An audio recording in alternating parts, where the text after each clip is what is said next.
Why is childhood important when it comes to twin flame journey and it comes to twin flame union? Childhood is a very important part of our lives. It is a part which is basically, if you see it from the standpoint of where you are at right now, it is a connection to your past life and to how you're living right now. Secondly, it has all the impressions that are still impacting you right now subconsciously. So it is very important to see the kind of a childhood that you spent and the relationship that you had with your parents and how that made you feel, and any significant or even insignificant relationships that you had as a child. What do I mean by insignificant? Something small, something like a friendship that you had with your neighbor or a neighbor's child, all right? How you felt in a group of friends, how you felt with your father, how you felt with your siblings, how was your relationship with your mother, how was your relationship with maybe your grandparents and other extended relatives. Did you ever feel less about yourself? What was your school life like? Did you feel good when you went to school? And did you feel valued? Did you feel understood, respected? Or did you feel pressurized? Did you feel like you always were in a race? Did you feel that school was the school friends that you had did not treat you very well? Did you feel like an outcast even in your early years, and then you tided over it? Let us say the first 7 8 years of your life you felt like you did not belong to a school group, or you had a particular friendship which did not last, that hurt you. It can be anything. And then of course when you became a teenager or after the age of 10, this did not matter because things had changed for you. But what was it like the first few years for you? What was the feeling of home like for you? What were the other non significant influences on you? Your parents' social life, for instance. Now, why I'm saying all of this, you may think, I don't want to talk about it. So many people have a resistance towards visiting their childhood, but you're on the twin flame journey. So, at one point of time or the other, your counterpart will reflect something to you from your childhood. Childhood is a very interesting place which you don't have to fear, which you don't have to worry about. But it is like, you know, um, it's like the video that you are seeing to understand more and more about your belief systems, your pain points, and what is reflecting to you in your counterpart mirror. So, in your twin flame mirror, the wounds that are reflecting to you are coming from childhood. And it's not just what your counterpart is doing, but in this journey that you are on, all these wounds have to be purged because they are distorting your connection with your counterpart.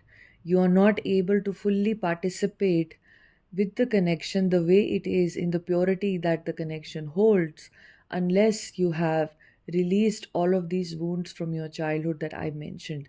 And yes, that takes time.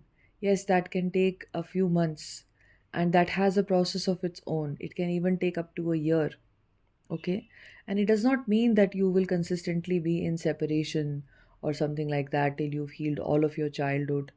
But there you will not come into permanent union till childhood is completely resolved, because the childhood wounding is still impacting you.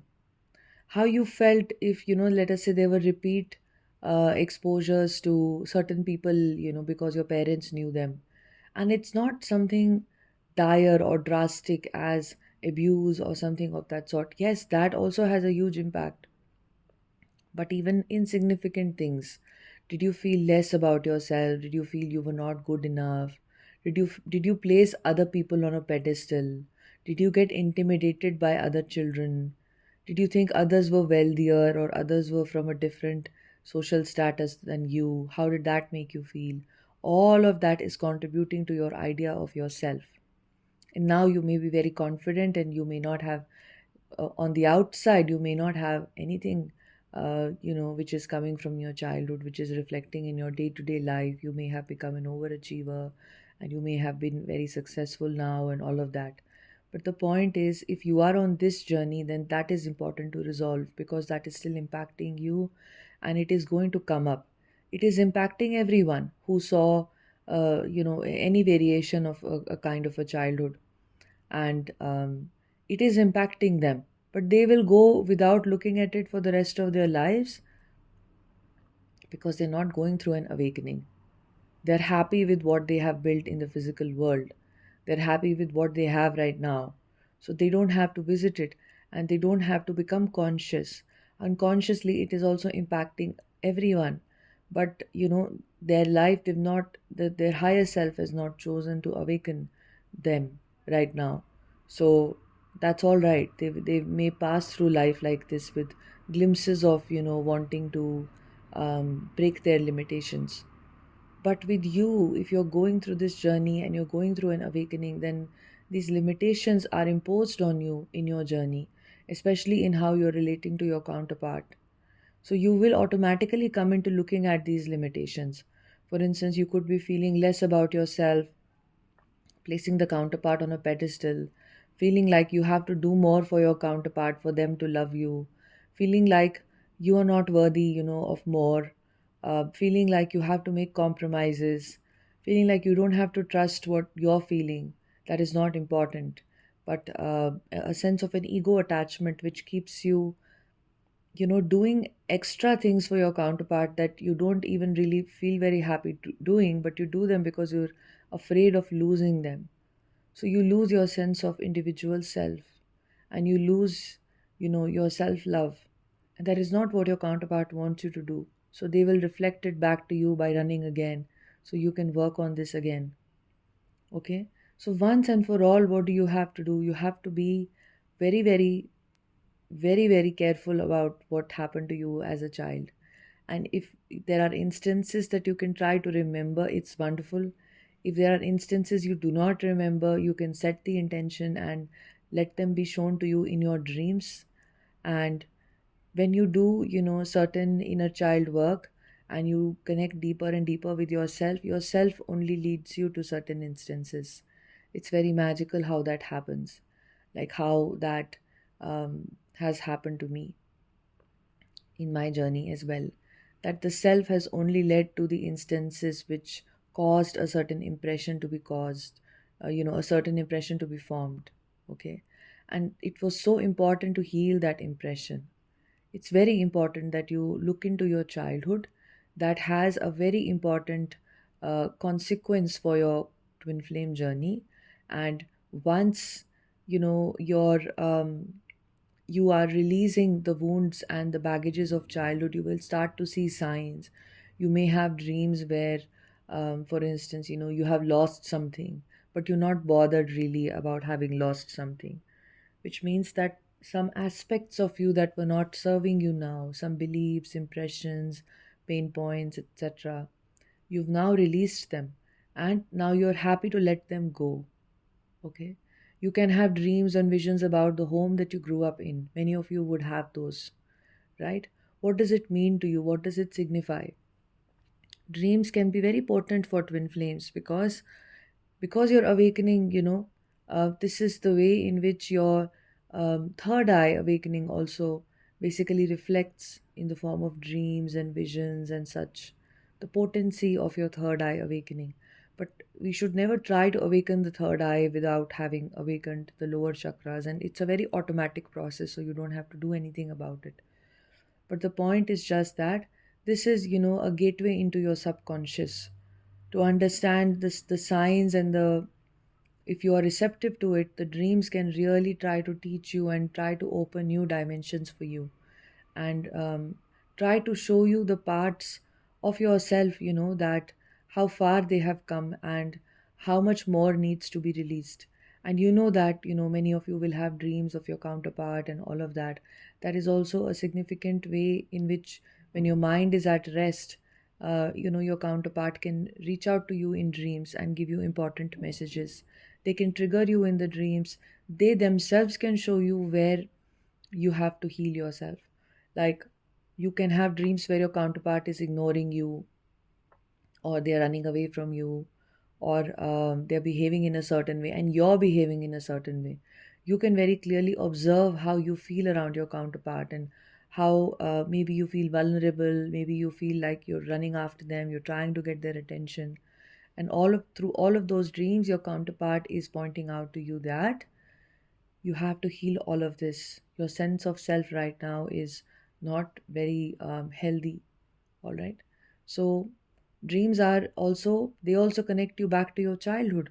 Like I say, they are portals to various dimensions, including the past. Okay.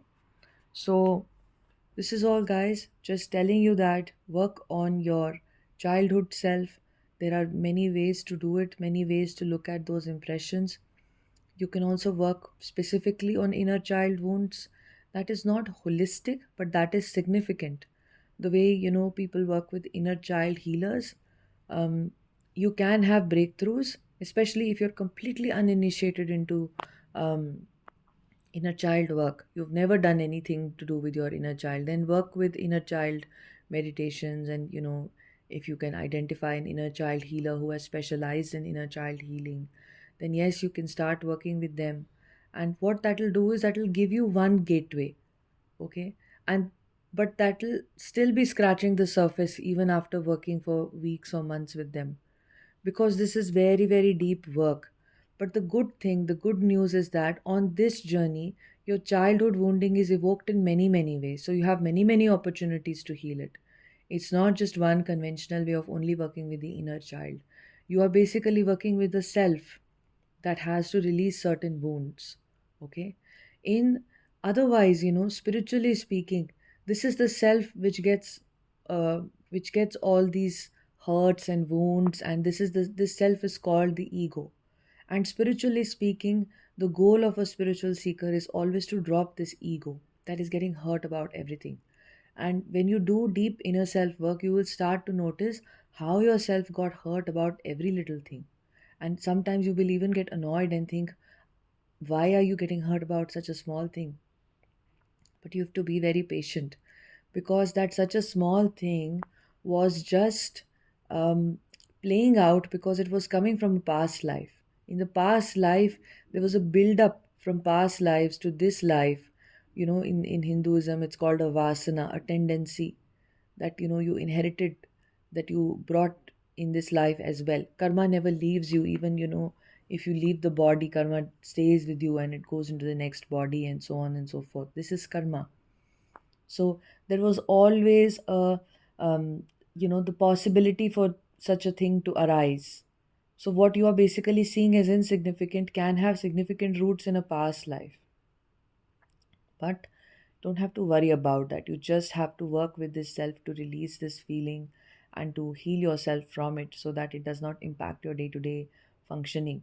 And for that, yes, you have to be in self awareness. And if any effort you're making on the journey, then make the effort to be in stillness, make the effort to be connected to the divine, make the effort to be connected to your emotions. Okay? It is all about turning inward. All right. And I will speak more about this aspect and how it relates to the energies, that operate in the twin flame dynamic in the upcoming podcast. But meanwhile, I'm just leaving you all with this message. And if you need any assistance to go within with your inner child and with your inner self, then I can help you with that. And through various practices that we can do in the session that you book, we can learn these practices as well as experience the hurts and the pains that are lying buried within. And this is very impactful, and many people do have a breakthrough with this for sure. So if you feel guided, you can book a one-on-one session with me. It's automatically included in the session, and I will let you know about how it works. And I will see you very soon in the next podcast video. Sending you lots of love. Take care.